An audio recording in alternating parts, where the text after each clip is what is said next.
এই বছৰত আমি শিৱসাগৰ, তিনিচুকীয়া, ডিফু, গোলাঘাট এই চাৰিওটা জায়গাত আমি ক্যান্সাৰ হস্পিটাল উদ্বোধন কৰিব পাৰিম। সেই দিশতো আমাৰ কাম চলি আছে আৰু গোটেই কেইখন ক্যান্সাৰ হস্পিটালত একোখন আমি BSc নাৰ্ছিং কলেজো ষ্টাৰ্ট কৰিম। লগত বৰপেটাত ইতিমধ্যে আৰম্ভ কৰিছোঁ।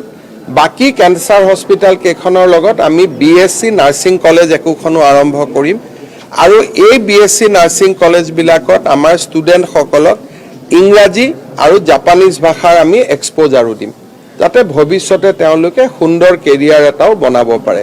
বহুবিলাক কাম হৈ আছে। আজি বহাগ বিহুৰ প্ৰাক মুহূৰ্তত এনে সুন্দৰ কাম এটা অসমবাসী ৰাইজৰ বাবে অৰ্পণ কৰিবলৈ পাই মই গৌৰৱ অনুভৱ কৰিছোঁ। Guwahati medical college, state cancer institute, Assam cancer care foundation সকলোকে ধন্যবাদ আৰু অভিনন্দন জনাইছোঁ।